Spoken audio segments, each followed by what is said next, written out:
m'en vais vous lire le communiqué du jour. Ce mardi 12 mai 2020, le ministère de la Santé et de l'Action sociale a reçu les examens virologiques suivants. Sur 1099 tests réalisés, 109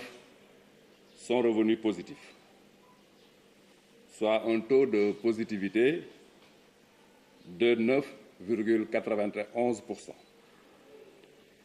Les tests positifs sont répartis comme suit. 107 cas contacts suivis par nos services, 2 cas issus de la transmission communautaire, répartis entre La Padoue, 1 cas, et Touba, 1 cas. 27 patients sont déclarés aujourd'hui guéris. 9 cas graves sont pris en charge dans les services de réanimation de l'hôpital Fann, de l'hôpital régional de Ziguinchor et de l'hôpital principal. L'état de santé des autres patients hospitalisés est stable. À ce jour, 1995 cas ont été déclarés positifs,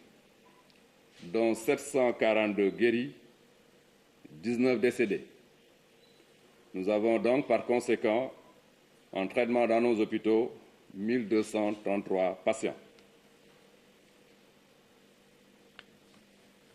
Mesdames, Messieurs, l'évaluation de l'environnement de la riposte commande de notre part des adaptations nécessaires pour une appropriation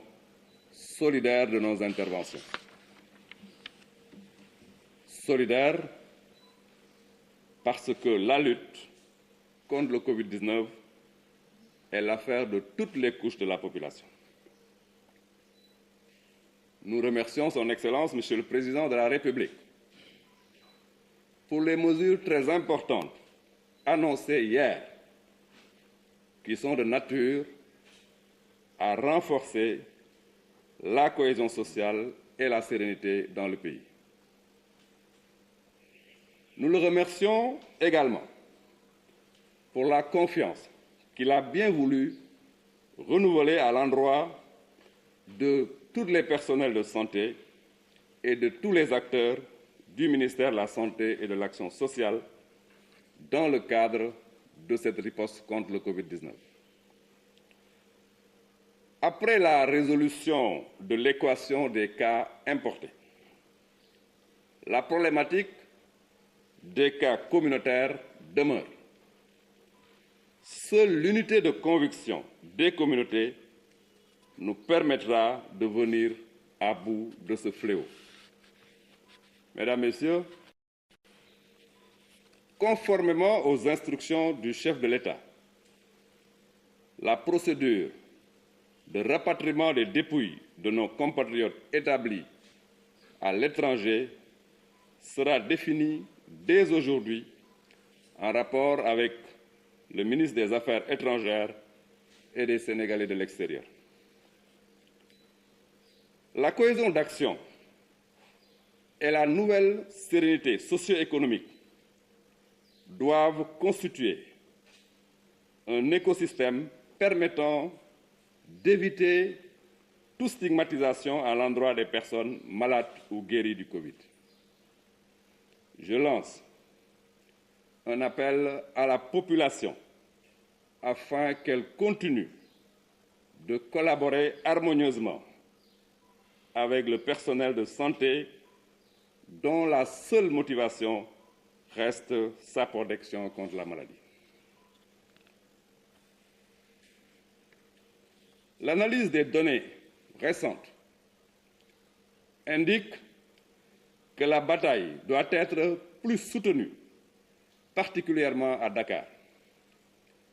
C'est ainsi qu'un groupe d'intervention viendra renforcer le CRGE de Dakar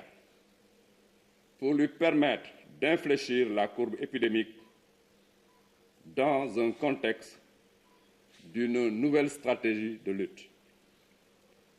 Cette option stratégique ne doit nullement occasionner un relâchement.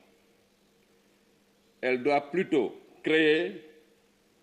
un environnement de confiance pour l'adhésion de tous à la lutte contre le Covid-19. Je vous remercie. ma jàngal leen communiqué wu situation wu bésu tey bi tey talaata fukki fan ak ñaar ci mois de mai 2020 ministère de la santé et de l'action sociale jot na résultat wu test yi ñu def tey ci junne ak juróom-ñeent fukk ak juróom-ñeenti test yu ñu def téeméer ak juróom-ñeent ñoo ñëw nekk yu positif ba ndëg ñoom ñoo am jàngari ci téeméer ak juróom-ñeent yooyu téeméer ak juróom-ñaar ay cas contact la yu ñu doon suivre fii ci suñuy service ñaar yi ñoo ci nekk ay cas communautaire ñaar yooyu benn bi mi ngi nekk Patte d'Oie benn bi Touba ñu yëgal leen itam ñaar fukki nit ak juróom-ñaar tey wér nañ ñu war leen génne ci bésu tey bi am na juróom-ñeenti patients yoo xamante ne seen cas mën nañu wax ne cas grave la benn ngi ñenn ñi hôpital Fann ñenn ñi hôpital régional de Ziguinchor ñenn ñi hôpital principal ñeneen ñi ci des mën nañ wax ne seen tan ñu ngi koy am bu ñu xaymee lépp ba bésu tey bi mën nañ jàpp ne Sénégal déclaré ne junne ak juróom-ñeenti téeméer ak juróom-ñeent junne ak juróom-ñeenti téeméer ak juróom-ñeent fukk ak juróomi cas yu positif ci cas yu positif yooyu juróom-ñaar téeméer ak ñeent fukk ak ñaar wér nañ ci fukk ak juróom-ñeent suñu boroom jël na leen bon dëkk li ñu mën a jàpp tey mooy que ne junni ak ñaar téeméer ak fanweer ak ñetti patient ñu ngi leen di faj tey ci suñu hôpitaux yi may wax ne li ñu mën a jàpp bésu tey bi mooy que ne xeex bi ñuy xeex Covid-19 taxaw na taxawaay bu bees ci wàllu lu ñuy wax stratégie mooy naka lañ ko war a mën a songe stratégie nag bu xeex di dem da ngay xool noo koy adapté noo koy méngale ak jamono xeex bi président de la république démb ci discours bu mag bi mu def ci réew mi am na ay mesures yu am solo yu mu jël mesures yooyu nag li ñu ci mën a jàpp mooy que ne ay mesures adaptation la adaptation nag boo ko déggee mooy méngale mbir ak ni mbir mi taxawee léegi méngale boobu nag li ñu ci seet mooy taxaw ba ñépp mën a ànd ci xeex bi parce que wax nañ leen xeex bi du xeex sanitaire rek xeexu ñépp la xeexu ASC yi la xeexu acteurs religieux yi la xeexu acteurs culturels yi la xeexu acteurs communautaires yi la xeexu Sénégal yépp la bon dëkk ñépp ñoo ci war a jàpp moo tax environnement bu bees boobu loolu lay indi pour que ñépp jàpp ci xeex bi ñu ngi donc remercier bu baax président de la République du Sénégal bi mu ñu tegee léegi ci beneen taxawaay boo xamante ne danañu gën a mën a am chance pour gagner Covid-19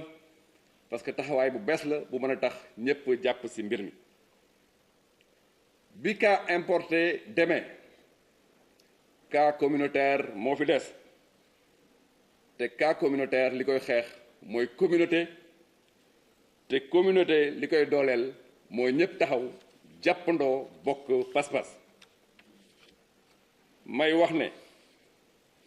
si li ñu président de la République digal danañu taxaw tey bokk ko ak ministre des Affaires étrangères et des Sénégalais de l'extérieur pour que procédure bi ñuy jàpp pour indi ñi xamante ne dañoo faatu bitim réew ñu mën ko taxawal tey jii ñuy wax ne li ñuy wax dal ci wàllu koom dal ci wàllu social dal ci wàllu Sénégal yépp jàppoo pour bañ a boddi ñi xamante ne dañoo am feebar bi dal boobu la mesure yu bees yi indi ñu ci remercier bu baax président de la République dal boobu ñun personnel de santé yi ma leen di féliciter au passage bi leen président njukkalee féliciter leen démb ci guddi ba pare may wax ne dal boobu danañu gën a yombal suñu liggéey dana tax bu ñu duggee ci quartier yi ñépp nanguñu ñu liggéey pour aar askan bi may wax ne bi ñu xaymee taxawaayu feebar bi ci réew mi seetlu nañ ne bu ñu ko gañee Dakar danañ ko gañee fépp taxawaay boobu feebar bi am ci Dakar dafa tax ñu jël benn groupe d'intervention muy kuréel boo xamante ne dañ koy dolli boole ko ak comité régional de gestion Dakar pour que Dakar ñu am taxawaay boo xamante ne danañ fi génn Covid-19 te yaakaar naa ne bu fi génnee liy des ci réew mi du bari taxawaay bu bees boobu nag bu ñu ko jàppee mukk que ne yolomal la mais changer taxawaay la taxawaay boo xamante ne danañ gën a mën a jox ay chance pour que communauté bi yépp dëkk bi yépp askan bi yépp bokk pas-pas ñu génn Covid-19 ci réew mi maa ngi leen di remercier bu baax.